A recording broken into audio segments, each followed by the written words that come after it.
¿Preparado? Bueno, muy buenas tardes a todos otra vez. Bueno, lo primero, si alguno de ustedes conoce al profesor Razkin Lizárraga,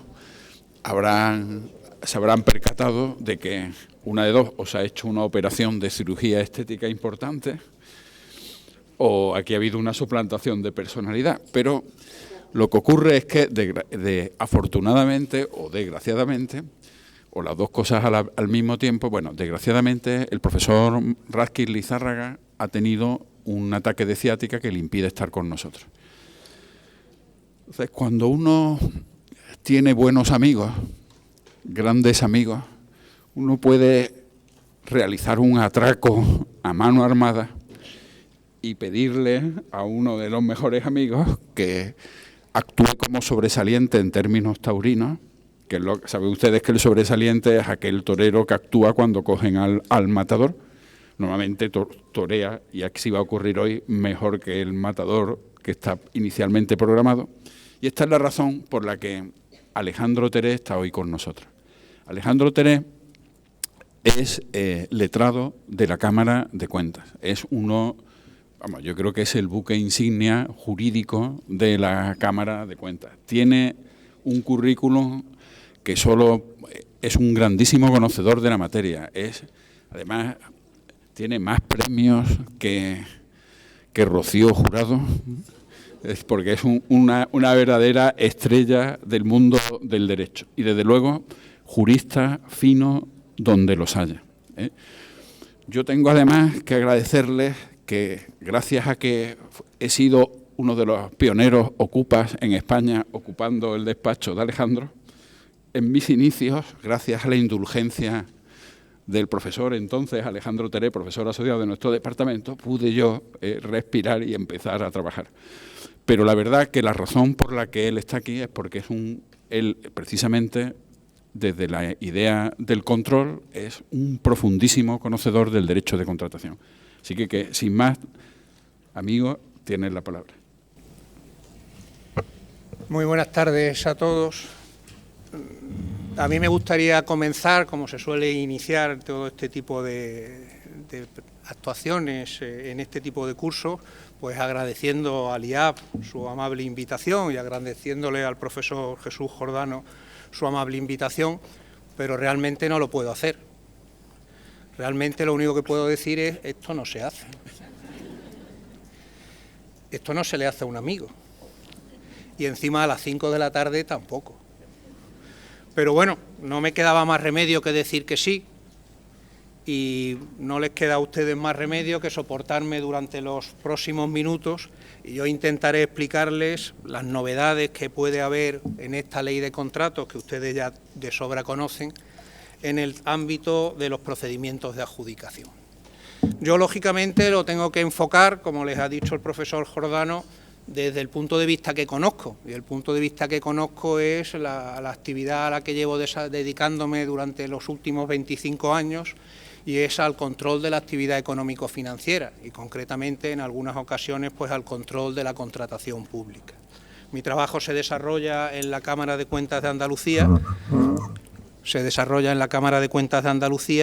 y bueno, yo vengo hoy a explicarles de alguna manera una doctrina que creo que no es realmente muy conocida, pero que es la doctrina que se contiene en los informes de los órganos de control externo, no solo de la Cámara de Cuentas, sino también de los demás órganos de control externo, el Tribunal de Cuentas y los demás autonómicos, sobre la contratación administrativa.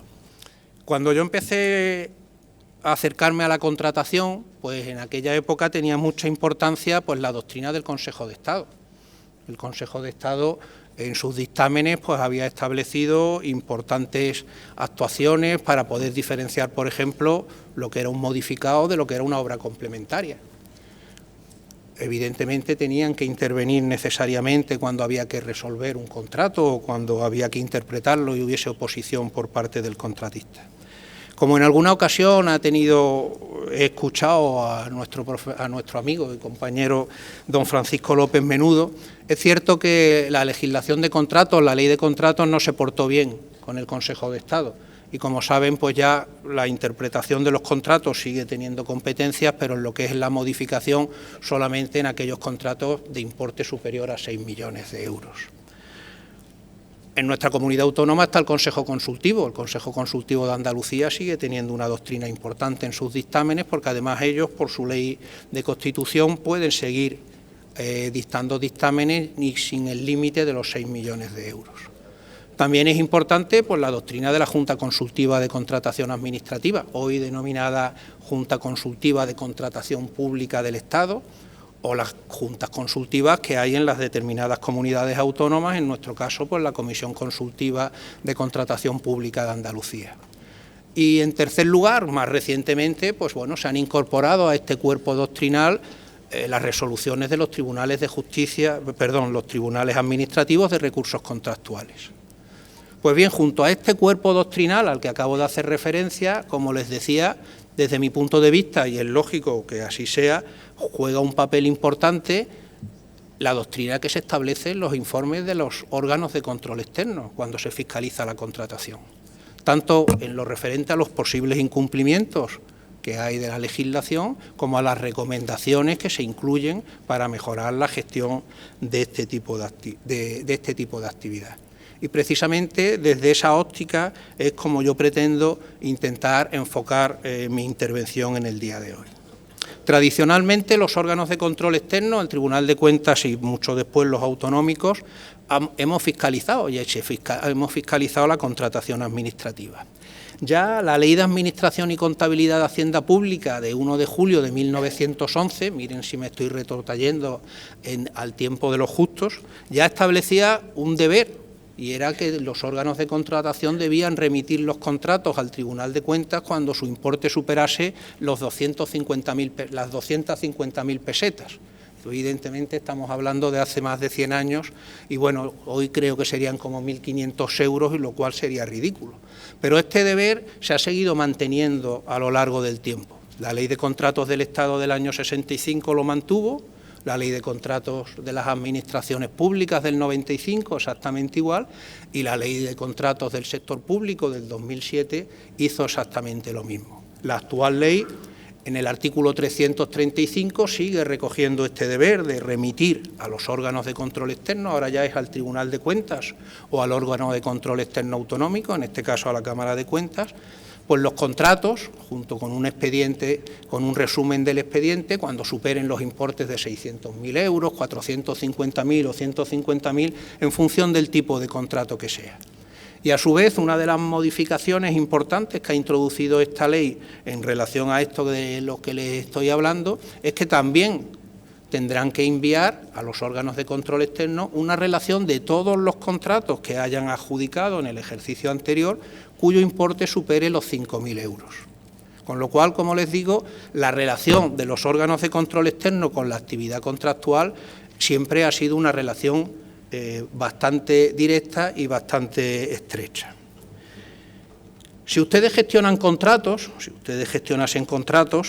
y llega el órgano de control externo, en nuestro caso la Cámara de Cuentas de Andalucía, a fiscalizarles, lo primero que les van a pedir o lo primero que les van a exigir es que justifiquen la necesidad y la idoneidad del contrato. Y esto es así porque, aunque les pueda resultar raro, los órganos y las entidades del sector público no pueden realizar los contratos que quieran. Solamente pueden hacer o realizar aquellos contratos que sean necesarios para el cumplimiento de sus fines institucionales. Y así lo viene estableciendo tradicionalmente la legislación de contratos. En la actualidad es el artículo 28, anteriormente era el artículo 22. ¿Qué dice el artículo 28? Las entidades del sector público no podrán celebrar otros contratos que aquellos que sean necesarios para el cumplimiento y realización de sus fines institucionales. A tal efecto, la naturaleza y extensión de las necesidades que pretenden cubrirse mediante el contrato debe ser determinadas con precisión, dejando constancia de ello en la documentación preparatoria. Con lo cual, lo primero que tenemos que hacer cuando iniciamos, antes de iniciar siquiera el expediente de contratación, porque tradicionalmente siempre hemos dicho el expediente de contratación comienza o se inicia con el acuerdo del órgano de contratación. No, previamente hay una fase preparatoria, una fase anterior, en la que la unidad, el servicio, el departamento, llamémosle como queramos llamar, que tiene necesidad de contratar, tiene que elaborar una memoria que justifique cuáles son las necesidades que pretende satisfacer. Esta es una actividad que es previa al inicio concreto del expediente. Como les digo, el servicio correspondiente, el órgano proponente, el servicio proponente, como lo quieran llamar, depende de la organización que haya en cada institución, es el que tiene que elaborar una memoria para decir, mire usted, necesitamos contratar y necesitamos contratar por esto o por aquello. Esto se recoge también en el artículo 73 del Reglamento General de la Ley de Contratos de las Administraciones Públicas, que como todos sabemos siguen en vigor mientras no se oponga a lo que establece la ley. Y también hay, por ejemplo,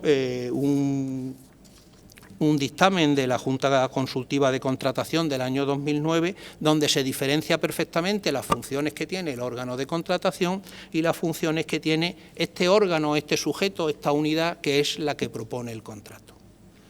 En realidad, desde mi punto de vista, habría que distinguir adecuadamente hasta 4 entes distintos atrás, hasta 4 sujetos distintos que intervienen dentro de la tramitación de un expediente de contrato. En primer lugar, como les decíamos, la unidad, o como les decía, la unidad que propone el contrato. El servicio, que es quien inicia la memoria, quien intenta justificar que el contrato se tiene que realizar y, a su vez, es el que realiza las actividades técnicas necesarias preparatorias de este contrato. Ya veremos posteriormente en la mesa cómo esta unidad va a jugar un papel importante en la constitución de la mesa de contratación, porque al final una de las novedades que introduce la ley es que precisamente en la mesa de contratación ya no puede participar aquellas personas que previamente han realizado la documentación técnica, han participado inicialmente en la preparación del contrato. En segundo lugar, tenemos el órgano de contratación. Este no plantea ningún problema. El órgano de contratación es quien representa a la Administración, es el órgano competente en función de la materia y no hay ningún problema. En tercer lugar, habría que hablar de otro sujeto que podríamos llamar el sujeto gestor del contrato o la unidad auxiliar del órgano de contratación. Estos sujetos, estas unidades desarrollan o desenvuelven un papel importante, sobre todo cuando no es necesaria la constitución de la mesa de contratación. Y cuando es la mesa de contratación en un procedimiento negociado, igualmente van a desenvolver un papel decisivo porque a ellos es a lo que les corresponde realizar la negociación. No va a ser el órgano de contratación quien negocie, será la unidad auxiliar del órgano de contratación, el órgano gestor, llamémosle como queramos, pero será alguien que interviene en el contrato. Y por último, también es importante reconocer la figura del responsable del contrato, a quien le corresponde en última instancia pues supervisar la ejecución del contrato y en definitiva dictar las instrucciones necesarias para que el contrato llegue a buen tiempo. Con lo cual, estos 4 tipos de sujetos se pueden distinguir o se pueden diferenciar, al menos dentro de lo que es la tramitación de un expediente de contratación. Volviendo sobre el tema de la necesidad de efectuar el contrato, es necesario también distinguir, según si hablamos de contratos de obras, de contratos de suministros o contratos de servicios. En el caso de los contratos de obras y los contratos de suministros, la regla general es que la Administración acuda a la contratación. Sigue siendo plenamente vigente el dogma del contratista interpuesto. La Administración es mala contratista. La Administración no está pensada para hacer contratos y, en consecuencia, tiene que hacer las actuaciones a través de las empresas privadas. Como les digo, esa sigue siendo la regla general en el ámbito de las obras y en el ámbito de los suministros. La excepción, pues las obras por propia administración, los medios propios de los que hoy ha hablado nuestro compañero Luis Enrique. Ciertamente esta es la excepción, solamente podremos acudir a ellos en los supuestos taxativos establecidos en el artículo 30. Fuera de estos supuestos, la regla general será contratar las obras y contratar los suministros. En el caso de los contratos de servicios, justo lo contrario. La prestación de servicios, con carácter general, la tiene que realizar la Administración. Para eso estamos los funcionarios, para eso estamos los empleados públicos. Con lo cual, cuando la Administración quiere realizar un contrato de servicios, tiene que justificar algo. Tiene que justificar que no tiene los medios suficientes, los medios necesarios para realizar el contrato. Y esto expresamente viene establecido en nuestra Ley de Contratos en el artículo 30. La prestación de servicios se realizará normalmente por la propia Administración, por sus propios medios.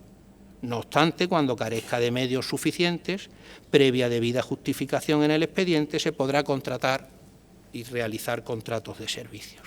Con lo cual, es necesario la justificación de la necesidad e idoneidad del contrato, y cuando el contrato es de servicio, encima, lo que tenemos que justificar es que no tenemos los medios suficientes para prestar el servicio y por eso acudimos a contratar con terceros. ¿Qué es lo que dicen los órganos de control externo cuando controlan o cuando fiscalizan esta actuación? Pues, por ejemplo, la Cámara de Cuentas de Aragón, en el informe que hace todos los años sobre el sector público de la comunidad autónoma, dice lo siguiente: la justificación de la necesidad tiene un carácter genérico, impreciso y sin motivar, incumpliendo lo previsto en los artículos correspondientes. En un contrato concreto, que nos da lo mismo, se indica sin más que la realización de la prestación es necesaria para el cumplimiento y realización de los fines de la Dirección General, sin que se justifique la falta de adecuación o la conveniencia de no ampliar los medios propios de la Administración. En otro contrato, el informe se emite con posterioridad a la aprobación de la resolución del órgano promotor de la obra, con lo que se está desvirtuando la importancia de un documento sin el cual no debe iniciarse la tramitación del expediente. En otro supuesto, en el informe es excesivamente genérico e impreciso, limitándose a señalar que el órgano de contratación es competente y en qué consiste el contrato. Otro órgano de control externo, por ejemplo el Consello de Contas de Galicia, en el informe que realiza sobre la contratación del Sergas, es el Servicio Gallego de Sanidad, lo que sería aquí el SAS, dice lo siguiente: en todos los expedientes existe un documento con distintas denominaciones: memoria de necesidad, informe del servicio promotor, memoria justificativa, cuya finalidad es poner de manifiesto la necesidad de proceder a la celebración de un determinado contrato. No obstante, en la mayoría de los supuestos dicha necesidad no está debidamente justificada, aludiéndose por lo general a conceptos genéricos o indeterminados. Esto es parte de la doctrina que contienen, como les digo, los informes de los órganos de control externo sobre un aspecto que, desde mi punto de vista, deviene fundamental, y es: antes de iniciar el expediente de contratación debemos justificar perfectamente cuáles son las necesidades que tenemos que satisfacer, y a su vez, cuando hagamos un contrato de servicio, tendremos que establecer que carecemos de los medios personales necesarios para hacer frente a la prestación de esa actividad. Por ponerles un ejemplo, el Ministerio de Hacienda y Función Pública del Estado todos los años publica una orden ministerial, en la que declara la insuficiencia de medios de la intervención general de la Administración del Estado y justifica la contratación con empresas privadas de auditoría. Se hace a través de una orden ministerial. Ya no solo es la memoria en la que tenemos que justificar, sino que se dicta una orden ministerial y en la que el propio ministro dice: señores, la intervención carece de los medios suficientes para cumplir el plan de auditorías. Y como carecemos de estos medios suficientes, nos vamos a acudir a la empresa privada, a las auditoras privadas, para que colaboren con nosotros. Por ponerles un ejemplo más cercano, la propia Cámara de Cuentas de Andalucía solicita la colaboración de empresas privadas para que colaboren con nosotros en la realización de nuestro plan de actuación. Lógicamente, nosotros, cuando iniciamos el expediente de contratación, tenemos que justificar la necesidad por la que tenemos que contratar y, a su vez, determinar la insuficiencia de medios. Pero la insuficiencia de medios no nos vale que digamos: mire usted, que no tenemos medios suficientes. Justificar la insuficiencia de medios, porque estaríamos incurriendo en lo mismo que estamos nosotros achacándole a los órganos cuando les vamos a fiscalizar. Tendremos que decir: mire usted, nuestro plan de actuaciones prevé que vamos a hacer todas estas auditorías, 10. Y para realizar eso, el Departamento de Corporaciones Locales, por ponerle un ejemplo en el que yo estoy, pues contamos con un coordinador, 3 auditores, 5 ayudantes de auditoría y 3 técnicos de auditoría. Y cada informe necesita por lo menos un auditor y 2 técnicos de auditoría, con lo cual, con los medios que tenemos, no podemos hacer frente a este plan de actuaciones, y esto es lo que va a justificar que podamos de alguna manera contratar con las empresas privadas para que colaboren con nosotros en el cumplimiento de... Esta sería la teoría o la doctrina en la que de alguna manera justifiquemos adecuadamente lo que estamos necesitando. Es simplemente un ejemplo de lo que estamos haciendo nosotros. Vamos a centrarnos ya en el tema de los procedimientos de adjudicación. Como les decía, el expediente de contratación se inicia por el órgano de contratación y dentro del expediente pues, se tienen que justificar una serie de cuestiones y una de ellas es precisamente la elección del procedimiento de licitación.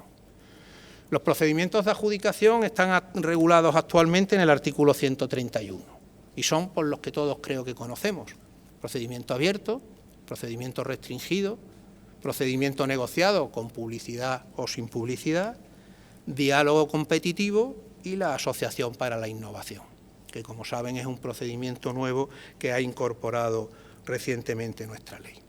Este artículo 131 también habla de la contratación menor y de los concursos de proyectos, pero en puridad ni la contratación menor ni los concursos de proyectos son procedimientos de adjudicación. Están dentro del artículo 131, pero no son procedimientos de adjudicación. Ya lo veremos con más detenimiento, pero desde el primer momento creo que es bueno que lo tengamos en cuenta. ¿Y qué dice la propia ley? Esta y la anterior y las anteriores. Pues que en principio se utilizará ordinariamente el procedimiento abierto o el procedimiento restringido. Esos son los procedimientos ordinarios, el abierto o el restringido. Los demás se van a poder utilizar solamente en los supuestos taxativamente establecidos en la ley. Si queremos realizar un procedimiento negociado sin publicidad, tiene que ser en uno de los supuestos establecidos en el artículo 168 y solo uno de los supuestos establecidos en el artículo 168. Si queremos realizar un procedimiento negociado con publicidad o un diálogo competitivo, solamente lo podremos realizar en los supuestos del artículo 167. Y en el caso de la Asociación para la Innovación, en los que dice el artículo 177. Con lo cual, la idea que a mí me interesa destacarles es que el procedimiento ordinario es el abierto o el restringido. Los demás yo no los voy a llamar excepcionales porque creo que sería un poco disparatado por mi parte, pero vamos a decir que no son ordinarios y que solamente podremos acudir a ellos en los casos taxativamente enumerados en la ley. Después veremos cómo hay supuestos tan amplios que pueden permitirnos decir, bueno, pues por aquí podemos colar y no tendremos mayor problema, pero realmente esta es la situación inicial. ¿Esto qué ha permitido? Pues ha permitido que algunos órganos de control externo, por ejemplo la Cámara de Cuentas de Madrid, en el informe que realiza sobre el sector público madrileño, pueda diferenciar o distinguir dos bloques: aquellos procedimientos que cumplen los principios generales de la contratación, publicidad, concurrencia, igualdad, etcétera, etcétera, y aquellos procedimientos que no cumplen estos principios, fundamentalmente el procedimiento negociado sin publicidad. ¿Y ahora qué dice? Pues dice, los contratos adjudicados respetando los principios de publicidad y concurrencia representan en la comunidad autónoma el 89% y en cuanto a su cuantía el 97%, lo cual parece razonable. En las entidades locales el 47% y en cuanto a la cuantía el 86%. Y en las universidades el 22% y el 65% respectivamente. Quiere decir que las universidades públicas de la Comunidad Autónoma de Madrid, que son bastantes además, el 78% de los contratos se realizan por procedimiento negociado sin publicidad. Seguramente el importe no es lo mismo, pero lo que quiere decir es que en las universidades el 78% de los casos se realiza con procedimientos negociados sin publicidad. Antes de empezar a analizar detenidamente, o si no muy detenidamente, porque el tiempo se nos echará encima, vamos a ver cuál era la situación tradicional de los procedimientos de adjudicación. Tradicionalmente, los sistemas de adjudicación eran la subasta, el concurso y la contratación directa. Eso era lo que había siempre. Y los que somos un poco antiguos, creo que todavía lo recordaremos. Yo incluso recuerdo que había una época que había la posibilidad del concurso subasta, una posibilidad intermedia.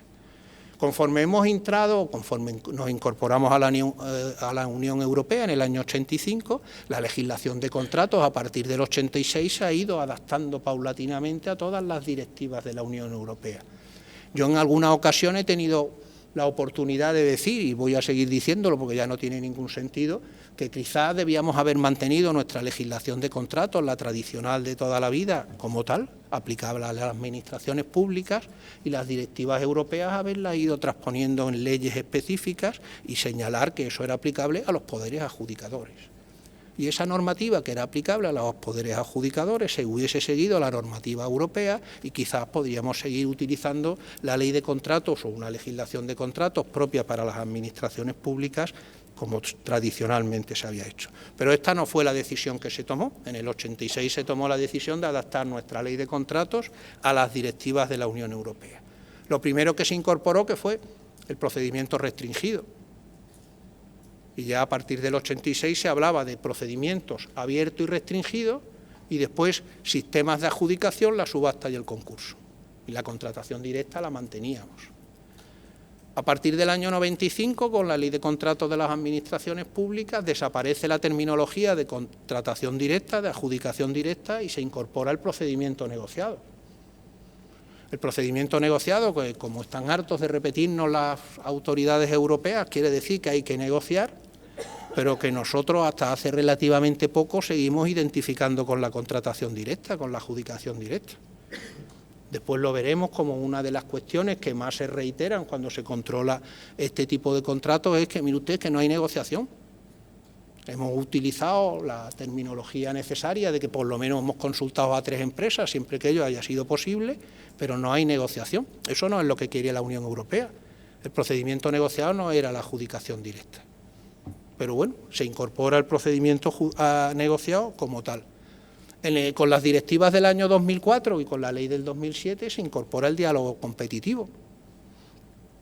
Y posteriormente, y en la actual, como les decía, pues lo que hemos incorporado con la directiva del 2014 es la Asociación para la Innovación.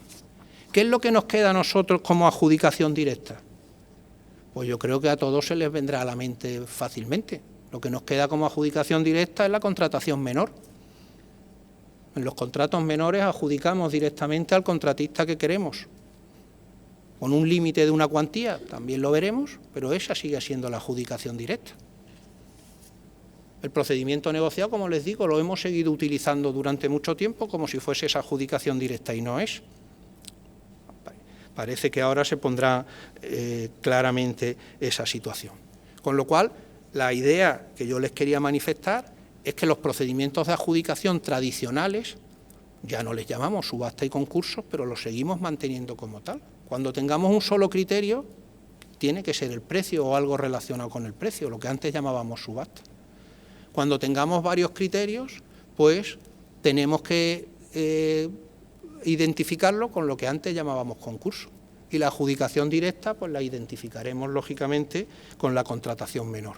Después tenemos los procedimientos que Europa nos ha enseñado, como les decía, el procedimiento restringido, el diálogo competitivo y la Asociación para la Innovación. Vamos a ver cuáles son las novedades de cada uno de los procedimientos. En el caso del procedimiento abierto, la novedad más clara, y a todos les suena ya, es la posibilidad o la incorporación en la ley de lo que se denomina el procedimiento simplificado, que realmente son 2 procedimientos. El simplificado y otro que se ha dado en llamar súper simplificado, sumario, abreviado, como lo quieran llamar. Realmente son 2 procedimientos.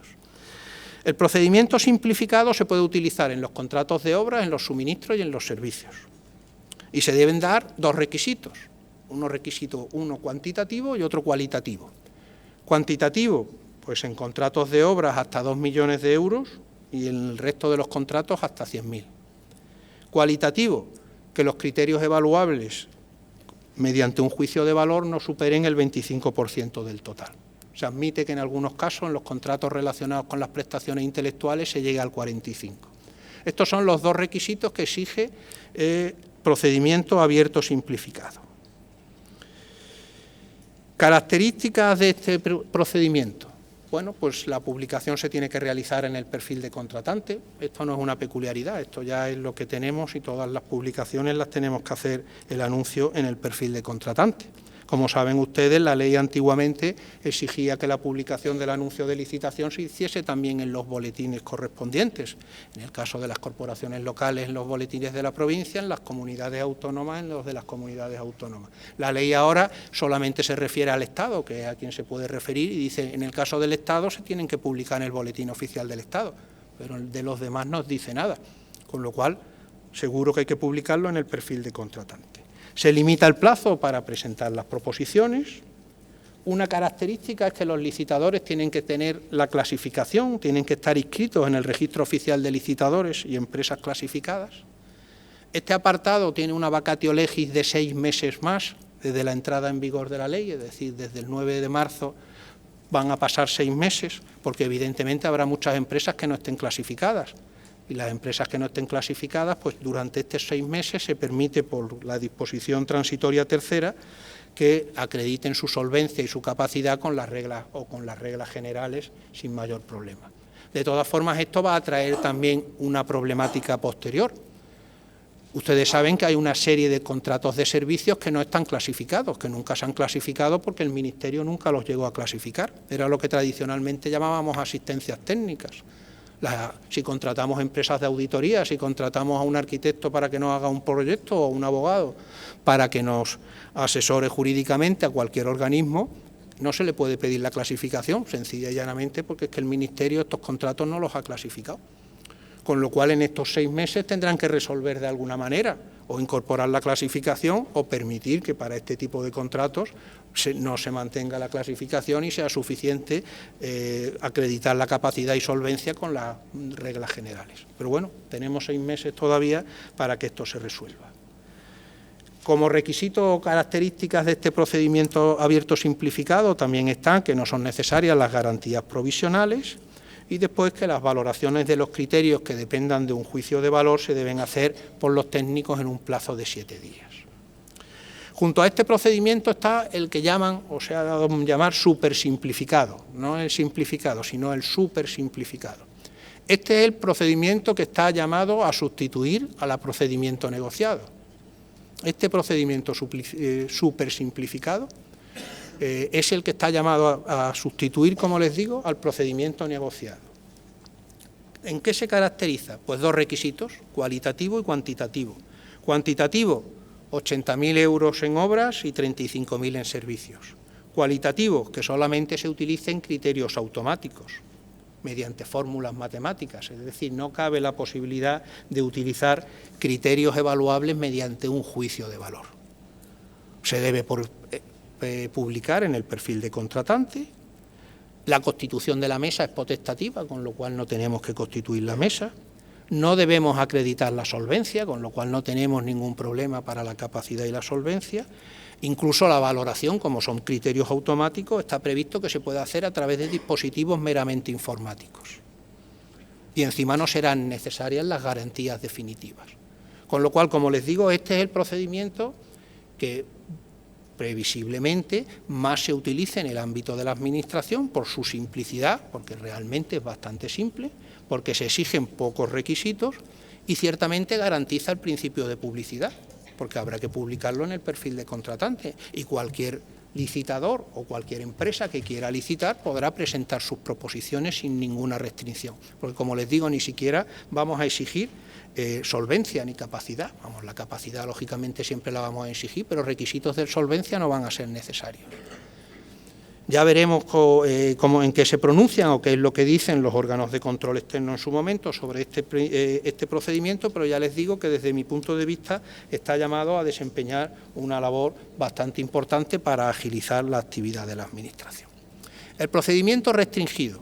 El procedimiento restringido, como ya les he dicho, es recepción del derecho europeo.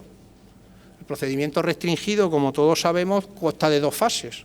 Una primera fase en la que se realiza el anuncio de licitación y cualquier empresario puede presentar una solicitud de participación, no una proposición, sino una solicitud de participación. Y la segunda fase, que la Administración, en función de los requisitos de capacidad y solvencia que haya establecido en el anuncio de licitación, invita a algunas de las empresas que se han presentado a que ya realicen las proposiciones. El número mínimo de empresas que se debe exigir es el número de 5, el número mínimo es el número de 5, pero si hay menos, se puede seguir con la tramitación del procedimiento siempre que se garantice la competencia efectiva. Y a partir de aquí ya funciona como si fuese un procedimiento abierto. Simplemente lo que pasa es que hemos invitado a unas cuantas empresas que cumplían unos requisitos de capacidad que hemos exigido previamente. ¿La ley qué novedad incorpora en este aspecto?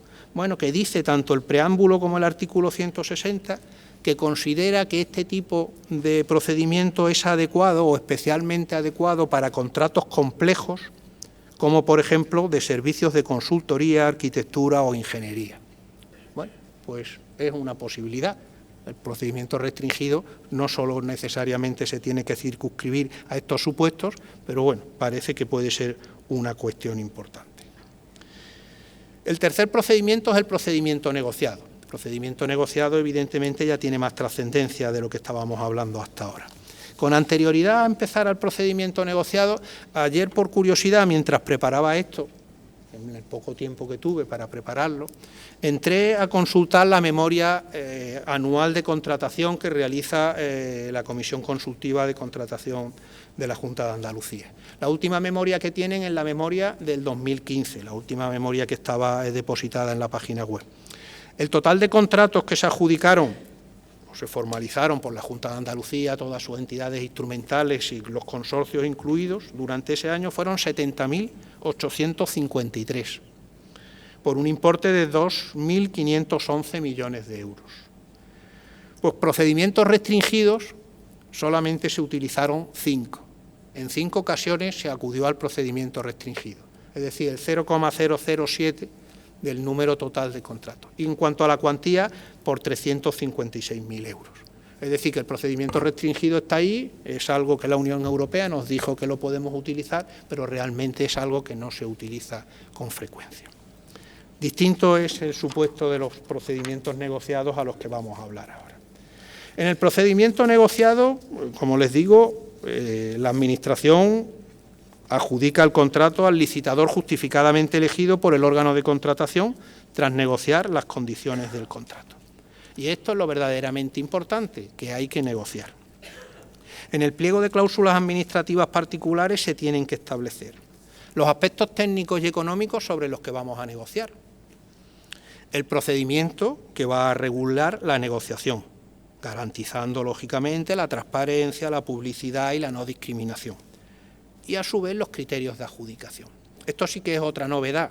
Si la ley de contratos ya deja claro que en el procedimiento de negociado tiene que haber criterios de adjudicación. Ustedes saben que con la ley anterior había dudas porque no se decía expresamente y yo, por ejemplo, era de los que pensaba que como la ley no lo decía no teníamos que poner criterios de adjudicación en un procedimiento negociado. Había órganos consultivos como la Junta Consultiva de Aragón que lo tenía clarísimo y decía, mire usted, una cosa es la negociación y después otra cosa es la adjudicación y para la adjudicación tiene que haber criterios de adjudicación. Ahora está clarísimo. Una cosa serán los criterios técnicos y económicos sobre los que negociemos y otra muy distinta serán los criterios de adjudicación. Y sobre lo que no podemos negociar nunca es sobre cuáles serán los criterios de adjudicación. Eso los determina la Administración en el primer momento, en el pliego de cláusulas administrativas. El procedimiento negociado para los tribunales de recursos contractuales, para las juntas consultivas, para el Consejo de Estado y el Consejo Consultivo de Andalucía, siempre ha sido considerado como un procedimiento excepcional. Si no le quiero llamar excepcional porque quisiera evitar la terminología, por lo menos llamémosle no ordinario. Porque ahora está claro que al procedimiento negociado nada más que podemos acudir en los supuestos enumerados en el artículo 167. Si no estamos en uno de los supuestos del artículo 167, no podremos acudir al procedimiento negociado. Es cierto que este artículo 167, yo les leo un poco por encima, porque no les voy a redactar todos los párrafos, cuando sea imprescindible que la prestación sea objeto de un trabajo previo de diseño o adaptación por parte de los licitadores, cuando la prestación incluya un proyecto o soluciones innovadoras, cuando el contrato no pueda adjudicarse sin negociaciones previas, quizá aquí pues, es una posibilidad, siempre podremos intentar justificar que no que necesariamente tendríamos que negociar previamente, o cuando no se hayan presentado en los procedimientos abiertos o restringidos ofertas que fuesen regulares, es decir, al revés, cuando solo se hubiesen presentado ofertas irregulares o inaceptables. Pero lo característico es que si no nos encontramos en uno de los supuestos del 167 no podemos acudir al procedimiento negociado. Y como les digo, la característica fundamental, y así nos lo recuerda la Unión Europea, es que tenemos que negociar. Y de la negociación tiene que quedar constancia en el expediente administrativo, porque después llegará el órgano de control externo y como no se dé esa circunstancia, dirán, mire usted ha seguido el procedimiento negociado, pero no ha negociado. Y si ha negociado, no ha dejado constancia en el expediente, con lo cual no tengo conocimiento de que usted haya negociado. Como les decía, lo que no se puede negociar son los criterios de adjudicación, que tienen que estar establecidos desde el primer momento. Ahora, lo que sí es posible es que un criterio de negociación sea a su vez un criterio técnico susceptible de que esté incluido como criterio de adjudicación. Es decir, el mismo criterio técnico puede ser susceptible de negociación y después lo utilizaremos como criterio de adjudicación. Eso sí es posible. Ha desaparecido la posibilidad de acudir al procedimiento negociado por razón de la cuantía. Antiguamente, como ustedes saben, con la ley anterior, cuando el procedimiento superaba 1 millón de euros en el caso de obra y 100.000 en el caso de los demás, se podía acudir sin más al procedimiento negociado. Esto ya está vedado. Y también ha desaparecido la posibilidad de acudir al procedimiento negociado sin publicidad por razón de la cuantía. El procedimiento negociado puede ser con publicidad o sin publicidad. La regla general, ¿cuál es? La publicidad. Los supuestos del artículo 167. La regla específica o excepcional, y en este caso sí, es el procedimiento negociado sin publicidad. ¿Dónde viene regulado? En el artículo 168. Solamente los supuestos tasativamente enumerados en el artículo 168 son los que nos van a permitir acudir al procedimiento negociado sin publicidad. Cuando no se haya presentado ninguna oferta en un procedimiento abierto o restringido, siempre que las condiciones se sigan manteniendo igual y no se incremente el precio. Cuando las obras, suministros o servicios solo puedan ser encomendadas a un empresario, exclusividad. Cuando los contratos sean declarados secretos o reservados, bueno, parece razonable. En casos de imperiosa urgencia, resultante de acontecimientos imprevisibles para el órgano de contratación y no imputables al mismo, esta causa se sigue manteniendo, es tradicional la urgencia que permite acudir al procedimiento negociado, etcétera. Tampoco son números clausus, efectivamente, pero bien, ahí tienen. Solamente en esos supuestos podemos acudir a este procedimiento. Como les decía, ya desaparece la posibilidad de acudir al procedimiento negociado sin publicidad en función de la cuantía. Antes, si la cuantía era inferior a 200.000 euros en obra o a 60.000 en los demás, podíamos utilizar el procedimiento negociado sin publicidad. Yo les traía aquí un supuesto que no sé si llegarán a ver. ¿Esto se ve desde allí? Esto es de un informe de contratos realizados por la Cámara de Cuentas de Andalucía. Aprovecho para recordar a mi compañero Álvaro García Cabrera, que es precisamente el director, el responsable de la fiscalización de la contratación administrativa en la Junta de Andalucía, y obviamente estos cuadros los ha hecho él o el equipo con el que él trabaja.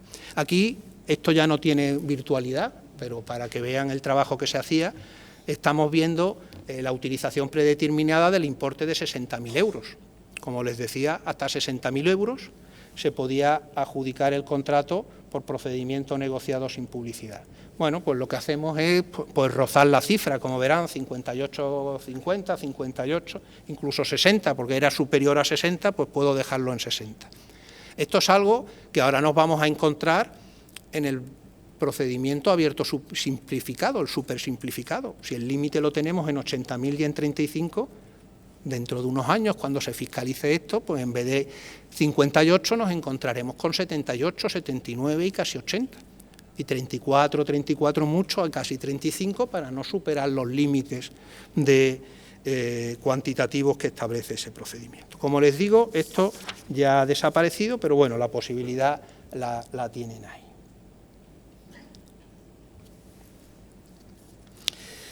La mesa de contratación en el procedimiento negociado es obligatoria cuando sea con publicidad y en el caso de sin publicidad cuando esté basado en la imperiosa urgencia. En esos dos supuestos siempre es necesaria. En los demás casos, la mesa de contratación es potestativa.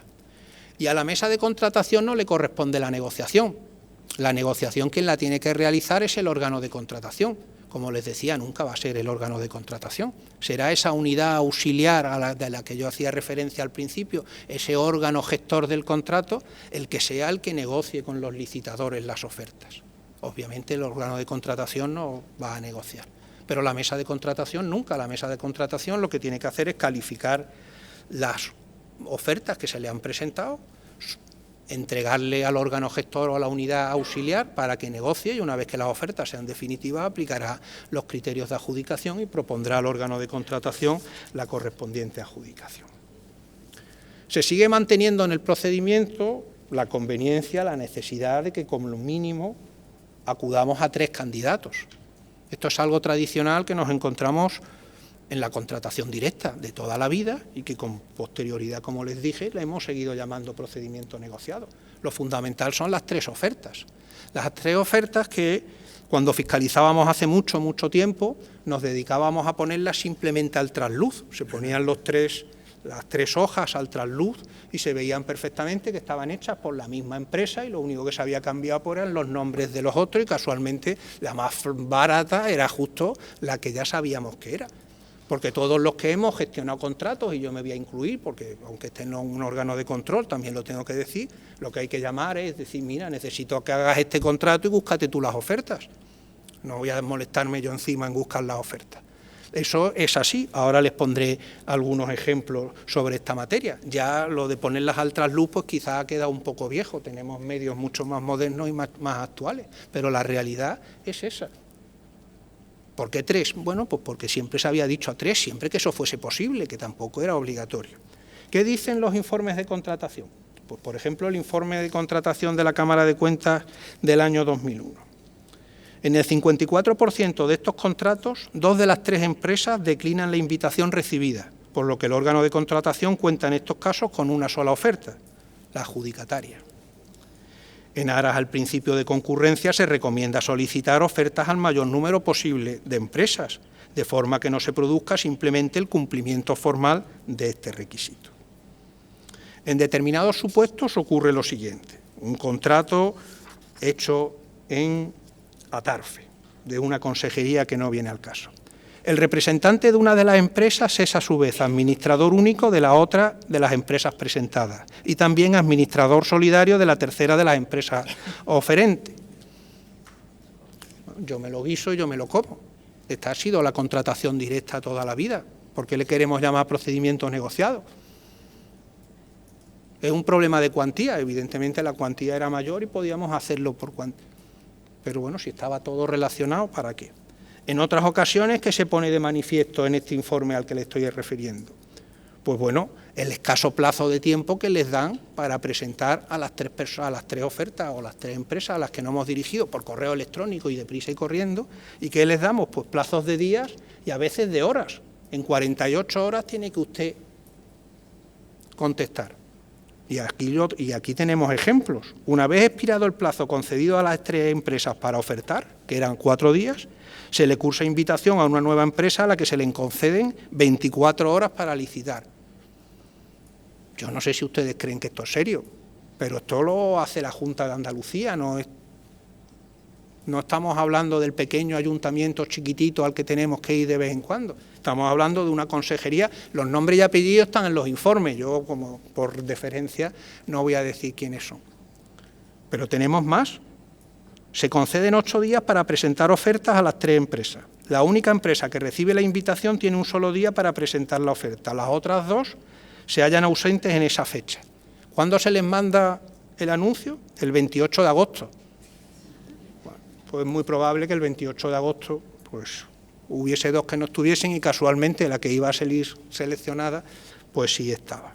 En fin, los informes los tienen ahí, les podría seguir relatando anécdotas que vienen bien, porque a las 6 de la tarde, ya son las 6 de la tarde, tendremos que ir más deprisa, a las 6 de la tarde se pueden dormir perfectamente, que es lo típico que se tiene que hacer en esta hora, ¿no? Dormir.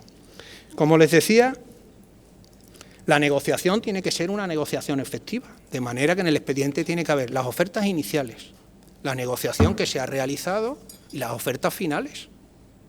Si al final las ofertas son las mismas, no podremos decir que hemos negociado. Eso lo tendrá que hacer la unidad auxiliar, el órgano gestor, llamémosle como queramos llamarle, pero eso tiene que estar.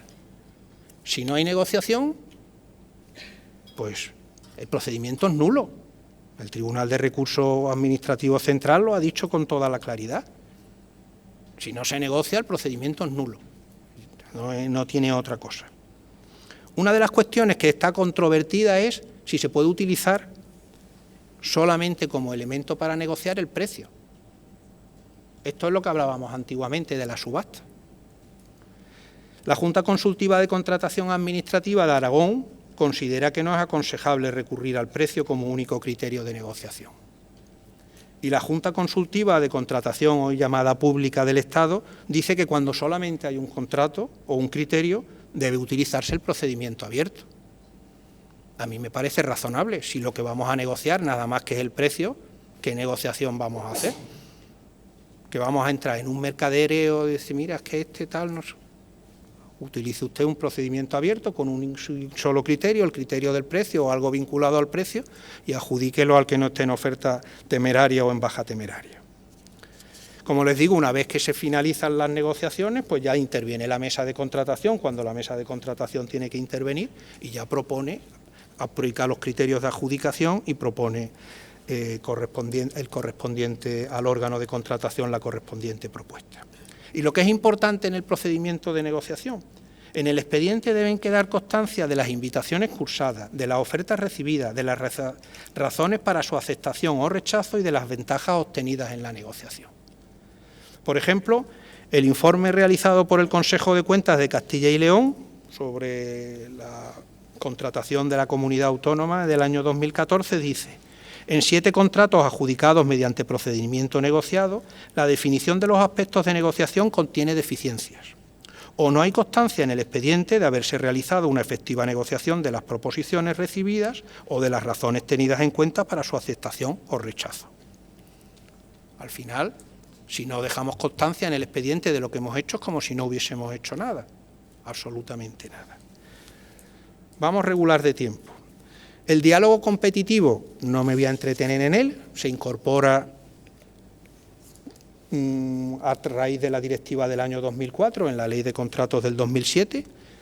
Como les decía antes, en la memoria tuve la ocasión de consultar en el del año 2015 cuántos procedimientos por diálogo competitivo se había hecho en la Junta de Andalucía y no hay ninguno.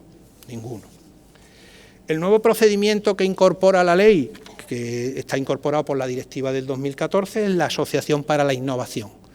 Muy brevemente, porque tampoco vamos a encontrar muchos, por no decir que habrá poquitos. Es algo parecido al diálogo competitivo, son procedimientos que tienen una mezcla entre el procedimiento restringido y el procedimiento negociado. Existen 2 fases, una primera en la que pueden participar cualquier empresa, una segunda en la que se invita solo a los que cumplen los requisitos de capacidad y solvencia que hemos determinado. Y mientras que en el diálogo competitivo lo que se hace es, en vez de negociar, dialogar hasta buscar la solución técnicamente posible para las necesidades que pretendemos satisfacer, en el caso de la Asociación para la Innovación lo que se crea es una asociación entre la Administración y los socios, los licitadores que han sido elegidos para seguir buscando el producto, el servicio o la obra que necesitábamos. Una vez que hayamos conseguido esa obra, ese producto o ese servicio, desaparece ya la asociación y la Administración, en su caso, adquirirá esos productos o asumirá el servicio o asumirá la obra. Muy brevemente, porque andábamos regular de tiempo. Ayer también, en la preparación a la velocidad del rayo, como les contaba, tuve ocasión de entrar en la plataforma de contratación del sector público. Ahora ahí, como saben, todas las plataformas, la de la Junta de Andalucía, la de todos los ayuntamientos, tienen que estar redireccionadas al final con la plataforma de contratación del sector público, y dije, bueno, vamos a ver qué procedimientos de adjudicación se utilizan. Pues el procedimiento abierto hay 95.624 expedientes desde el año 2008. No puedo decirles el importe porque simplemente sale la numeración de los contratos. Por procedimiento restringido, desde el 2009 hay 584. hechos en todo el Estado. Negociados con publicidad, 8.500. Negociados sin publicidad, casi 50.000, 49.993. Diálogo competitivo, 46. Y al final hay unos que son 234.663. ¿Cuáles creen ustedes que es el que es 234.673? La contratación menor, eso que yo les decía, mire usted, la contratación menor no es un procedimiento de adjudicación. Aprovecho para contar otra anécdota fuera de tiempo. En la Cámara de Cuentas en su momento teníamos un compañero que llevaba la contratación y en uno de los informes de la Cuenta General pues realizó una clasificación de los contratos y en el informe ponía contratos mayores y contratos menores. Nosotros tenemos unos controles de calidad, una comisión técnica por la que pasan los informes antes de salir y cuando llegó eso allí dijimos, hombre, esta clasificación de contratos mayores, contratos menores, mire usted, los contratos son los contratos. Y es verdad que hay una posibilidad que le hemos llamado menores porque le podíamos haber llamado como hubiésemos querido. Me llama la atención que en la memoria anual de contratación de la Junta de Andalucía se mantiene esa clasificación y se habla de contratos mayores y contratos menores. Yo creo que los contratos son los contratos públicos, pero calificarlos como mayores a mí me llega a chocar o me llega a sorprender. Pero bueno, era una anécdota. Vamos a hablar de los contratos menores. Los contratos menores que sin duda pues puede ser el apartado más entretenido, aunque el tiempo nos consume peligrosamente. Para mí la contratación menor es bastante simple y bastante sencilla. Es algo que simplemente tiene en cuenta la razón, que es la cuantía. No hay otra cosa. Ahora la cuantía está en 40.000 y en 15.000, antes eran 50 y 18. Ya está, no hay otra cosa más. El contrato, ¿qué es? La adjudicación directa. Se adjudica directamente a cualquier empresario con capacidad de obrar y que cuente con la habilitación profesional. Pues faltaría más que encima no tenga ni siquiera la habilitación necesaria para realizar el contrato. Simplemente con que tenga menos de 40.000 o menos de 15.000 ya es suficiente. La tramitación. Bueno, la tramitación del expediente exige el informe del órgano de contratación motivando la necesidad del contrato. Esto sí es una novedad. Ahora expresamente se dice que en los contratos menores también hay que justificar la necesidad del contrato, por donde empecé hace un rato a explicárselo. Antes no se decía, ahora mire usted, tiene que justificar la necesidad. Tiene que aprobar el gasto y tiene que incorporar la factura. Y la factura pues tiene que tener los requisitos que todos conocemos que deben cumplir las facturas.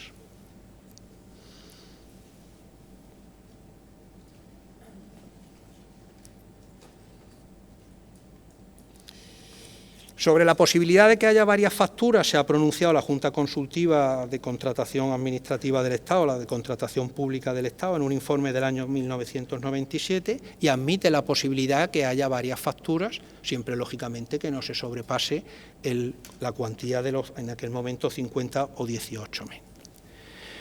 ¿Qué es la novedad más importante que ha incorporado la Ley de Contratos? La novedad más importante que ha incorporado la Ley de Contratos en el ámbito de la contratación menor es que se exigen dos nuevos requisitos.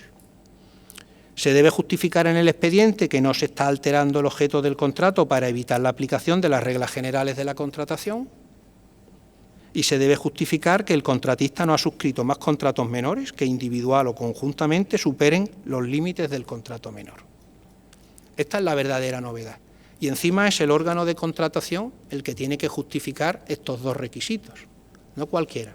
El órgano de contratación es el que se tiene que mojar y decir, se cumplen estos dos requisitos. ¿Qué ocurre? Pues bueno, decir que no se está alterando el objeto del contrato para evitar la aplicación de las reglas generales de la contratación lo podremos decir. Ahora ya justificar que el contratista no ha suscrito más contratos menores que individual o conjuntamente lleguen a los límites de los 40 o los 15 ya es más complicado. ¿Qué ocurre? Que esto es lo que está creando verdaderos problemas a la gente que está gestionando contratos. De hecho, ya tenemos resoluciones de la Junta Consultiva de Contratación Pública del Estado, concretamente 3 informes, el 41, el 42 del 17 y el 5 del 2018, y por otro lado un informe de la Junta Consultiva de Contratación de Aragón, el 3-2018. ¿Qué ocurre? Pues como suele pasar en estos casos, que las soluciones a las que llegan no son coincidentes. Cada uno lo ha interpretado pues como ha considerado que lo debía interpretar. En el caso de la Junta de Aragón, considera que un mismo contratista no podrá efectuar más contratos menores cuando se superen los límites cuantitativamente establecidos. ¿Qué quiere decir? Pues que un contratista nada más que podrá realizar contratos menores hasta el límite de los 40.000 euros si son obras o hasta el límite de los 15.000 euros si son suministros o servicios. Por el contrario, la Junta Consultiva de Contratación Pública mantiene un criterio distinto. ¿Cuál es el criterio concreto que establece la Junta Consultiva? Pues dice que no se aplica este criterio, la limitación de adjudicar contratos menores al mismo empresario no se aplica si los objetos de los contratos son cualitativamente distintos o si las prestaciones no constituyen una unidad de ejecución en lo económico y en lo jurídico. Con lo cual esto es bastante más complejo. El límite de los 40.000 es bastante sencillo. Mire usted no puede hacer más contratos que hasta que el límite de los 40.000. No quiere decir que no pueda hacer más contratos, no puede hacer más contratos menores. El mismo empresario se le podrá adjudicar un contrato por cualquiera de los otros procedimientos establecidos. Yo también he visto, dice, entonces contrato una vez y ya no puedo contratar más. No puede hacer más contratos menores si lo interpretamos literalmente. ¿Que queremos interpretarlo como dice el Estado? Pues la verdad es que es bastante complicado. Determinar si las prestaciones no constituyen una unidad de ejecución en lo económico o en lo jurídico. Yo creo que la finalidad de la legislación no era esta, la finalidad de la norma era evitar que realicemos sucesivos contratos menores. Y ahora al final les pondré un ejemplo y ya vamos avanzando con el tiempo. Tampoco hay coincidencia entre los órganos consultivos en cuanto al tiempo, el límite temporal que se establece. Para la Junta Consultiva del Estado el límite temporal es el de un año natural, mientras que la Junta Consultiva de Aragón considera que es por ejercicio económico. Yo particularmente me inclino más, también vengo de donde vengo, por el ejercicio económico. Pero de todas formas esto no tiene mucha trascendencia, porque si se piensa, un contrato menor adjudicado en octubre del año 2017, si el criterio que seguimos es el ejercicio económico, hoy ya podríamos hacer otro contrato menor con esa misma empresa y por un importe de menos de 40.000. Si seguimos el criterio del Estado, tendríamos que esperar hasta noviembre del año 2018. Pero a partir de ahí ya no habría ninguna diferencia, porque ya hasta el año siguiente, fuese el ejercicio económico o el año natural, con lo cual esta distinción va a producir su efecto en el 18. A partir de ahí da lo mismo. Ahora, el determinar el ámbito objetivo, si es verdad que nada más que se pueden hacer contratos menores hasta el límite de 40.000 o 15.000, es lo que es verdaderamente importante. Lo importante de la contratación menor, que es el fraccionamiento, no solo de la contratación menor, lo importante es el fraccionamiento en todo, pero en el caso de la contratación, mucho más. El fraccionamiento, ¿qué dice? El artículo 99 de la ley, reproduciendo lo que se decía anteriormente, dice: no podrán fraccionarse un contrato con la finalidad de disminuir la cuantía del mismo y a eludir así los requisitos de publicidad o los relativos al procedimiento de adjudicación. El fraccionamiento de un contrato, en definitiva, lo que se intenta evitar es que se incumplan los requisitos de publicidad o que se incumplan los requisitos relativos al procedimiento de adjudicación. Fuera de eso, nadie se le ocurre decir que hay fraccionamiento si las obras de la carretera de Sevilla a Huelva las hacemos en tramos, en 20 tramos. A nadie se le ocurrirá decir que hay fraccionamiento. Lógicamente, no vamos a pretender hacer la carretera de un tirón, las haremos. Fraccionamiento será si lo que detectamos es que lo que estamos haciendo es evitar el principio de publicidad o el procedimiento que teníamos establecido. Si empezamos a utilizar la contratación, el procedimiento abierto súper simplificado con el límite de 80.000 y hacemos de 79, 79 y 79, pues alguien llegará y les dirá, el órgano de control externo, espero, dígame usted lo que está haciendo es fraccionar para evitar utilizar otros procedimientos de adjudicación. En el caso de la contratación menor, vuelvo.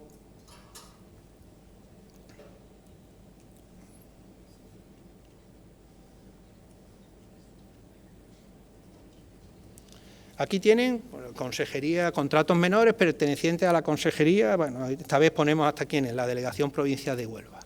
Pues ahí tienen, el límite estaba en 50.000, 49, 49, 49, 49, estructura de la carretera A497, A497, A483, el echado bituminoso en la A400.